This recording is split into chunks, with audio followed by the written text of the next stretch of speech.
할렐루야. 구정에 복 많이 받으시기 바랍니다. 옆에 사람에게 인사하십시다. 복 많이 받읍시다. 하나 더. 그리고 복을 많이 나눕시다. 복을 많이 나눕시다. 오늘 그래서 이 구정 명절을 맞이하면서 말씀의 제목은 축복이 있으라. 축복이 있으라. 우리가 사랑했던 사람들과 가장 의미 있는 작별의 이벤트를 하신다면 여러분 뭘 하고 싶습니까? 우리가 구약에 등장하는 우리 신앙의 선배들에게는 그들이 사랑했던 사람들을 축복하면서 마지막 작별을 하는 장면들을 볼 수가 있습니다. 축복을 남기고 떠난다. 여러분 얼마나 멋있습니까? 히브리서 11장 21절의 말씀을 보십시오. 우리 같이 한번 읽습니다. 믿음으로 야곱은 죽을 때 요셉의 각 아들에게 축복하고 그 지팡이 머리에 의지하여 경배하였으며. 여기 야곱의 스토리가 나오죠. 야곱은 파란만장한 일생을 살았던 사람입니다. 그런데 그가 마지막으로 죽을 때 히브리서 기자는 그가 어떻게 죽었느냐? 요셉의 각 아들에게 축복하며 죽었다. 그리고 지팡이 머리에 의지해서 하나님을 경배하고 떠나갔다. 이렇게 말합니다. 축복과 경배로 우리의 일생을 마무리한다. 얼마나 멋진 일입니까? 그러니까 지금부터 많이 연습해야 진짜 죽을 때 그렇게 되겠죠. 늘 축복하고 늘 경배하다가 축복하며 경배하며 떠나가는 인생. 자, 신명기 33장 1절에서 모세의 최후를 보도록 하겠습니다. 모세의 마지막 같이 읽겠습니다.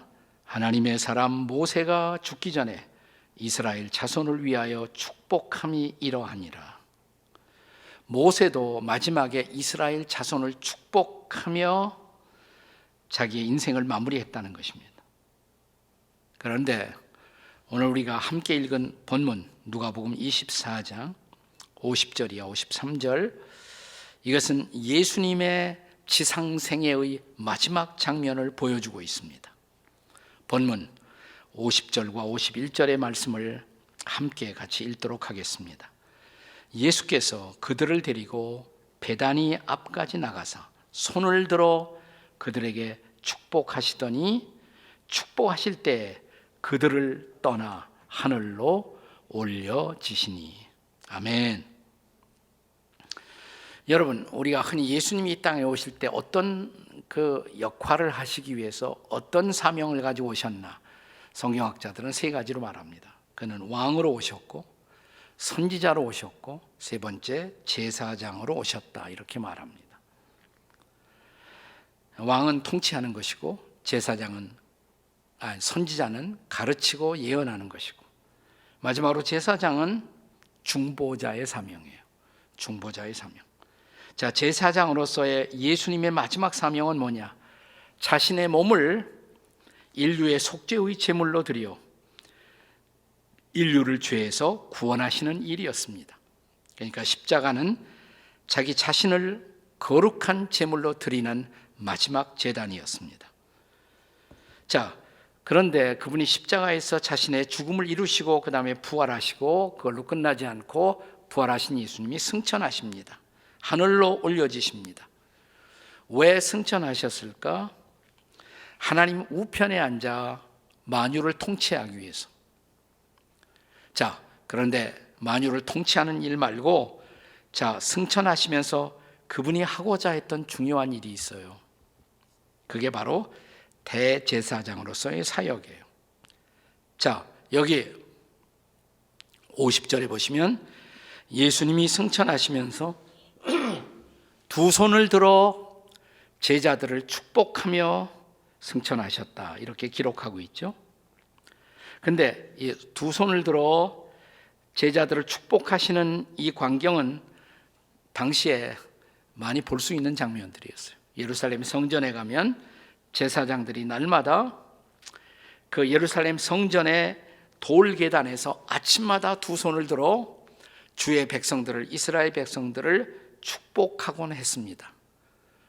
그러니까 아마 예수님도 동일한 스타일로 저는 하셨을 것이다 라고 생각을 합니다. 개신교 목사님들이 예배를 마치면서 마지막으로 드리는 축복 기도도 바로 여기에서 유래한 것입니다. 자, 그렇다면 그분은 무엇을 축복하셨을까? 예수님 자신도 스스로를 제사장으로 인식하셨기 때문에 아마 구약의 제사장의 축도와 같은 축복 기도를 하셨을 가능성이 많습니다. 그러면 구약의 제사장들은 어떤 축복 기도를 했을까? 민수기 6장 22절이야 27절에 소위 제사장의 축도가 나와요. 제사장의 축복 기도.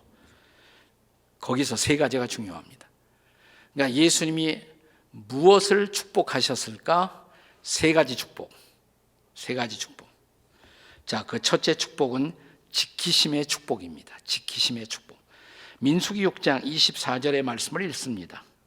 저를 따라 한번 읽어보세요. 저를 따라하세요. 여호와는 내게 복을 주시고 너를 지키시기를 원하며, 이게 첫 번째 축복이에요. 여호와께서 내게 복을 주사 너를 지키시기를 원한다. 지키심의 축복. 오늘날 우리는 보호받지 못하는 세상을 살아가고 있습니다. 옛날 이스라엘 백성들도 광야 여행을 할 때 숱한 위기와 위험에 직면해야만 했습니다. 전쟁의 위험, 질병의 위험, 그때도 전염병의 위험이 있었어요. 빈곤의 위험, 관계의 위기, 지도력의 위기, 자신감의 위기, 절망의 위기를 직면해야만 했습니다. 그래서 오늘날의 우리도 마찬가지가 아니겠습니까? 자, 이런 세상에서 하나님이 우리를 지키신다, 이것을 믿을 수가 있다면 우리는 얼마나 당당하게 인생의 여정을 걸어갈 수가 있을까요? 첫 번째 축복이 지키심의 축복, 다 같이 지키심의 축복. 둘째 축복은 은혜의 축복입니다. 다 같이 은혜의 축복. 민수기 6장 25절입니다. 저를 따라 읽으세요. 여호와는 그의 얼굴을 내게 비추사 은혜 베푸시기를 원하며. 두 번째는 은혜의 축복이에요. 은혜란 단어는 원어에서 동사형으로 하난이라는 단어로 되어 있는데 명사형으로 헨으로 되어 있습니다. 헨. 네. 히라보에서는 카리스, 영어로는 그레이스 뭐 이렇게 말하죠. 네. 이 은혜는 모든 아름답고 가치 있고 선한 것들을 베푸시는 자비함을 나타내는 말입니다. 이런 것들을 베푸시는 하나님의 얼굴이 연상이 되십니까? 그런 하나님의 자비하신 얼굴빛이 내게 닿으면 우리의 얼굴이 어떻게 변할까요? 네, 우리의 얼굴도 밝고 환하게 비추이지 않겠습니까? 저는 이 얼굴 얘기하면 늘 생각나는 것이, 옛날 제가 신학교 다닐 때 가르치는 교수님이 강단에 서서 설교해야 할 목회자들은 항상 거울 앞에 서서 자기 얼굴의 모습을 관찰할 필요가 있다. 그냥 인상 쓰고 우울한 얼굴, 그걸 교인들이 계속해서 바라보는 것은 얼마나 고문이겠느냐, 그것이. 네. 좀 환한 얼굴이 될 때 그 설교자, 목회자의 얼굴을 바라보면서 교인들도 환해지지 않겠느냐. 동의하십니까, 여러분? 제 얼굴은 괜찮습니까? 네. 자, 자녀들이 그 얼굴이 밝고 환해지면 누가 제일 기뻐할까요? 부모죠. 부모의 기쁨이에요. 여기 그의 얼굴빛을, 하나님의 얼굴빛을 내게 비추사. 이 빛나는 우리의 얼굴을 보고 미소 짓는 하나님의 얼굴을 연상해 보십시오. 나는 그런 축복이 여러분과 저에게 이 명절에 함께 하시기를 주의 이름으로 축복합니다. 세 번째 축복은 평강의 축복이에요. 다 같이 평강의 축복. 자, 민수기 6장 26절에 기록된 마지막 제사장의 축복을 읽어보세요. 따라서 읽으시기 바랍니다. 여호와는 그 얼굴을 내게로 향하여 드사 평강 주시기를 원하노라. 아멘. 여기 평강이란 낱말이 히브리어로 그 유명한 샬롬입니다. 샬롬. 샬롬은 성경에서 가장 번역하기 어려운 단어입니다. 우리의 삶의 모든 영역이 하나님의 건강과 생명으로 충만한 상태를 뜻하는 말입니다. 우리의 육체와 마음, 가정과 사회, 우리를 둘러싼 모든 관계의 영역 속에 활력과 기쁨의 에너지로 넘쳐나는 상태가 샬롬이에요. 그냥 영어로 단순히 피스가 아니에요. 네. 샬롬은 그래서 우리의 삶의 에너지요, 보람이요, 삶의 의미인 것입니다. 이 샬롬이 없이 우리는 단 하루도 살아갈 수가 없습니다.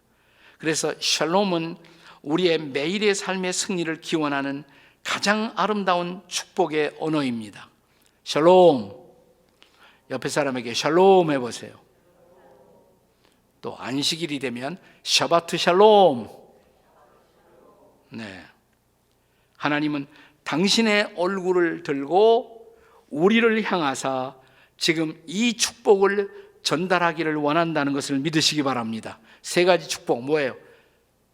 지키심의 축복, 은혜의 축복, 평강의 축복. 한 가지 부탁이 있어요. 또 오늘 본문에는 한 가지 부탁이 있습니다. 예수님은 승천하시며 제 아들에게 축복만 전달하는 것이 아니라 그들에게 사명도 전달하십니다. 그것은 예수님의 마지막 부탁이기도 합니다. 그것을 우리는 예수님의 지상명령이라고 부르기도 합니다.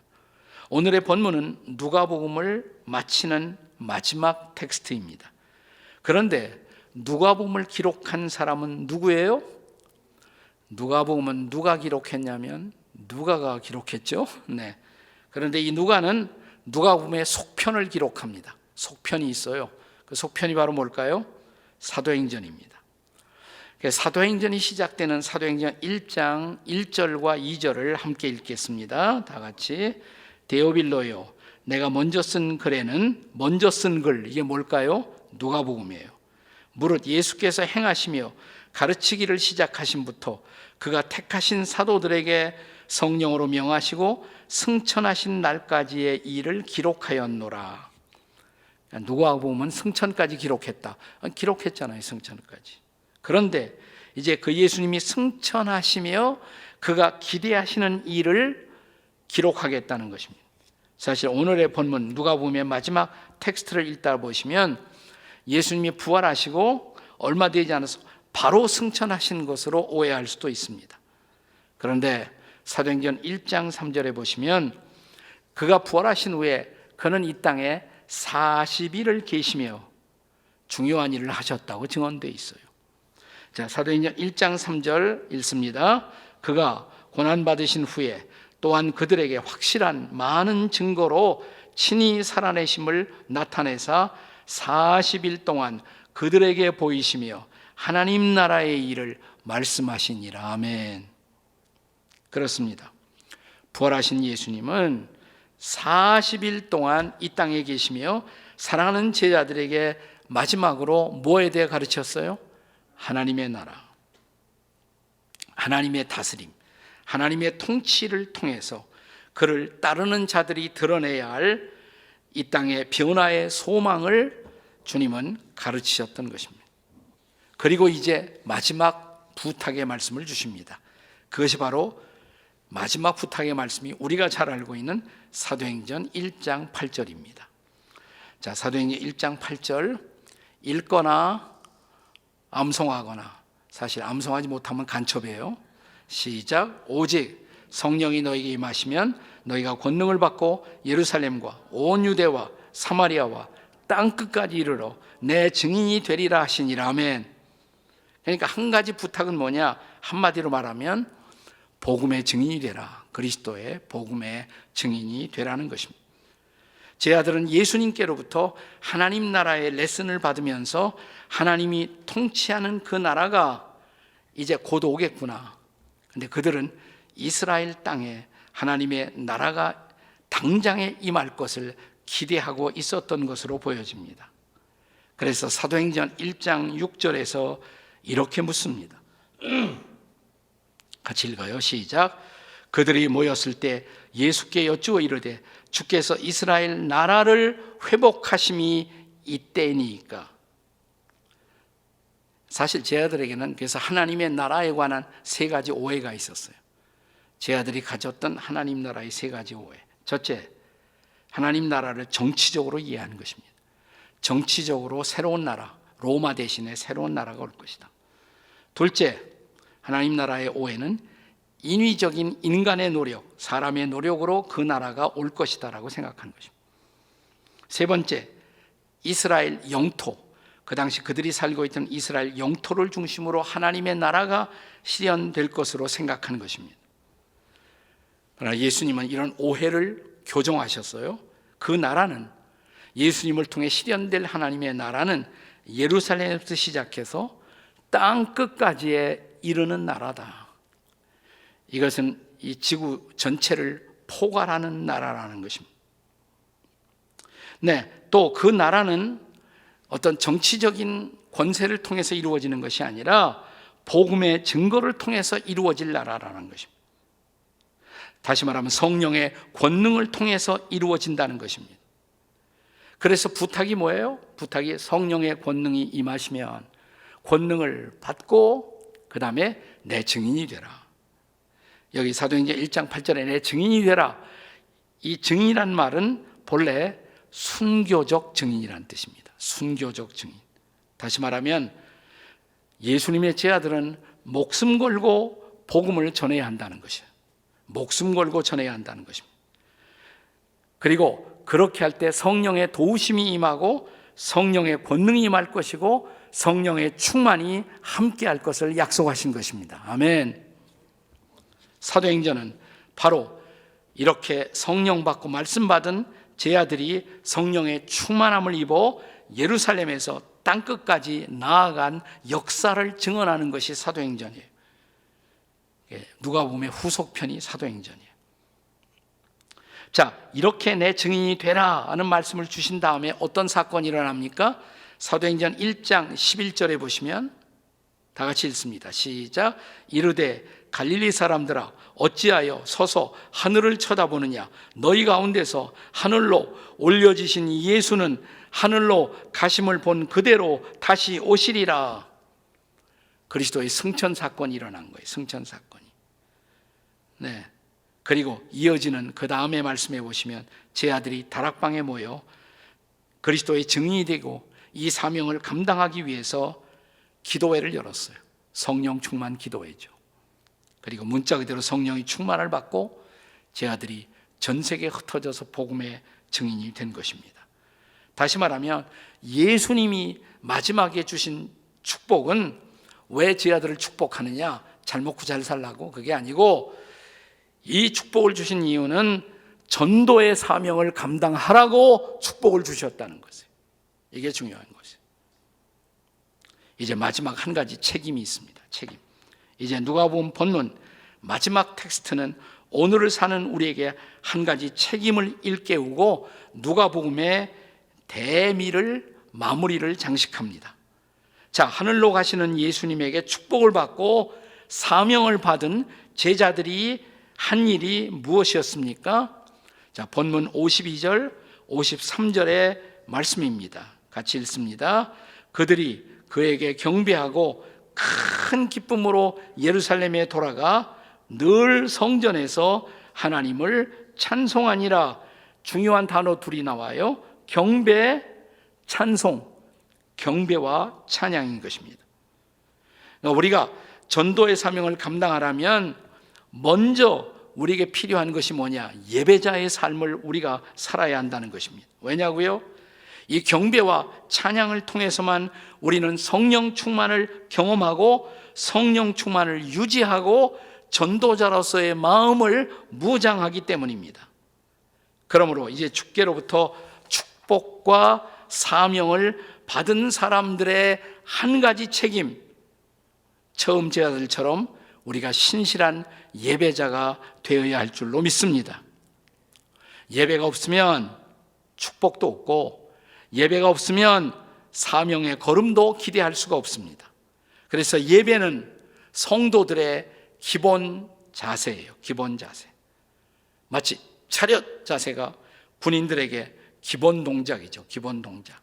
여기서 모든 동작이 시작돼요. 일단 차렷하고 그 다음 동작으로 나아간단 말이죠. 그러니까 먼저 예배하고, 이게 차렷 자세예요. 그리스도인들의 기본 자세, 차렷 자세는 뭐다? 예배다. 예배하고 은혜 받고, 예배하고 사명을 감당하고, 예배하고 축복을 나누러 나가는 것입니다. 코로나 시대에 그동안 우리의 공적 예배가 많이 위축되고 흔들렸습니다. 물론 온라인 예배도 가능한 예배의 한 형태인 것은 사실이지만 공동체 예배의 중요성을 우리는 결코 간과해서는 안 됩니다.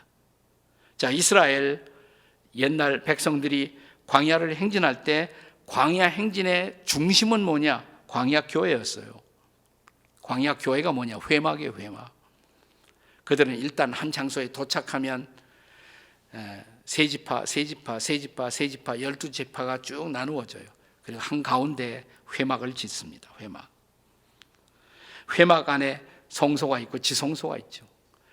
제사장들과 대제사장이 지성소에 들어가 하나님을 예배하고 또 기도하고 기도의 응답을 받습니다. 자, 그들이 공동체로 함께 예배하고 함께 기도하고 거기서 받은 은혜를 찬양하고 그 다음에 또 광야의 행진을 계속해 나가는 것입니다. 코로나는 아직 끝나지 않았지만 우리는 공동체 예배 정신을 결코 상실하지 말아야 합니다. 주의 백성들이 주의 이름으로 모인 곳에는 특별한 주의 임재의 약속이 있다는 것을 믿으시기 바랍니다. 아멘. 여기 주님의 승천과 함께 제 아들이 보여주었던 모범, 그들은 성전에서 경배와 찬송으로 지상에서 주님의 임재를 경험하고 하나님 나라의 미래를 준비했던 것을 잊지 마십시오. 전에 2차 세계대전이 발발했을 때 영국 왕실과 당시 영국의 윈스턴 처칠 수상은 성공회의 대표적인 주교였던 윌리엄 템플 주교에게 전쟁이 시작되면서 대국민 방송 설교를 부탁했습니다. 템플은 처칠과 의논해서 이제 주일이 오면 영국 전체 모든 교회들이 종을 울리도록 그렇게 미리 의논을 했습니다. 그리고 역사적 설교를 윌리엄 템플 주교는 이렇게 시작합니다. 대영 제국의 국민 여러분, 나는 영국 황실의 위탁과 위임을 받고 여러분들에게 하나님의 말씀을 나누고자 합니다. 지금은 우리 모두가 전능자이시고 역사의 주인 되신 하나님을 바라보고 하나님을 예배할 때입니다. 주일에 종이 울리거든 우리 모두 교회로 가서 하나님을 예배하고 하나님께 기도하십시다. 하나님께서 정녕 이 전쟁의 주인이시며 이 나라와 인류를 그의 뜻대로 이끌어 주시기를 기도하십시다. 지금이 바로 그런 때가 아니겠습니까, 여러분? 아무리 코로나가 창궐하고 오미크론이 창궐하고 전염병이 유행한다고 할지라도 우리는 결코 예배를 망각해서는 안 됩니다. 예배는 성도들의 거룩한 한 가지 책임입니다. 우리가 구약의 역대기에 보면 유다 여호사밧 왕, 유대 땅의 여호사밧 왕이 통치할 때 저 요단강 건너편에 있는 모압과 암몬, 아람의 침략이 시작됩니다. 그런데 신기하게 그 전쟁 때 신기하신 하나님의 개입과 하나님이 주신 놀라운 승리가 증언되고 있습니다. 객관적으로 유대는 열세였습니다. 그런데 이때 유대왕 여호사밧이 전쟁이 시작되자 엎드려 예배하면서 이렇게 고백합니다. 자, 역대하 20장 12절인데요. 저를 따라서 읽어보세요. 우리 하나님이여, 우리 하나님이여, 그들을 징벌하지 아니하시나이까? 우리를 치러 오는 이 큰 무리를 우리가 대적할 능력이 없고 어떻게 할 줄도 알지 못하옵고 오직 주만 바라보나이다. 아멘. 오직 주만 바라보나이다. 이렇게 예배하고 기도하고 그 다음에 그는 백성들과 의논하면서 뭘 하냐면 찬양대를 만들어요. 그리고 군인보다도 찬양대를 앞세워서 행진을 합니다. 찬양대의 찬양의 내용이 뭐냐? 두 가지예요. 역대하 20장 21절에 보면 핵심적인 찬양이, 따라서 하세요. 여호와께 감사하세, 여호와께 감사하세, 그의 인자하심이 영원하도다. 네, 다시 한번 여호와께 감사하세, 그의 인자하심이 영원하도다. 이 찬양을 막 드린 거예요. 경배하고 찬양하는 것입니다. 그때 적들은 갑자기 자중질환을 일으킵니다. 그리고 전쟁은 유다의 위대한 승리로 끝납니다. 할렐루야. 그러니까 이 승리는 경배와 찬송의 승리였던 것입니다. 여러분, 이런 승리가 지금 우리에게도 필요하지 않습니까? 예배를 회복하고 사명을 회복하고 축복을 나누는 승리가 우리 가운데 있어지기를 주의 이름으로 축원합니다. 하늘의 축복이 성도 여러분에게 임하기를 바랍니다. 축복이 있을지어다. 아멘 하는 사람들에게만 축복이 있을지어다. 다 같이 축복이 있으라. 옆에 사람들에게 축복이 있을지어다 해보세요. 다 같이 축복이 있을지어다. 아멘, 아멘. 두 번 해야 돼요. 아멘, 아멘. 네, 해피 뉴 이어. 마지막으로 한 번 더 해피 뉴 이어. 다 같이 해피 뉴 이어 기도하시겠습니다. 우리 함께 같이 머리 숙여 기도할 때 우리 명절에 하나님이 우리를 축복하는 축복의 메시지 받았어요. 우리를 지키시고 우리에게 은혜 주시고 우리에게 평강 주시겠다고. 그래서 우리가 사명의 길을 걸어가도록 도와주시겠다고. 자, 우리가 이 약속을 믿고 우리도 기도하기를, 주여 지켜주옵소서, 주여 은혜 주옵소서, 주여 평강 주옵소서. 저를 따라 기도하시겠습니다. 주여, 주여 지켜주옵소서, 주여 은혜 주옵소서, 주여 평강 주옵소서, 주여 사명 감당하게 하옵소서. 우리 주여 부르짖고 통성으로 함께 같이 기도하시겠습니다. 주여, 우리가 함께 기도합니다. 정말 우리가 주님이 약속하신 그대로 우리를 지켜주시고 우리에게 은혜를 주시고 우리에게 평강을 주시고, 그래서 우리가 주님이 우리에게 맡겨주신 전도의 사명, 증인의 사명, 우리 공동체가 잘 감당할 수 있도록 인도해 주시옵소서. 그런 한 해가 되게 하시고, 그런 우리 가정이 되게 하시고, 그런 우리의 일터가 되게 하시고, 그런 우리의 교회가 되게 해 주시옵소서. 우리 주 예수 그리스도의 존귀하신 이름으로 축복하며 기도하옵나이다. 아멘. 아멘.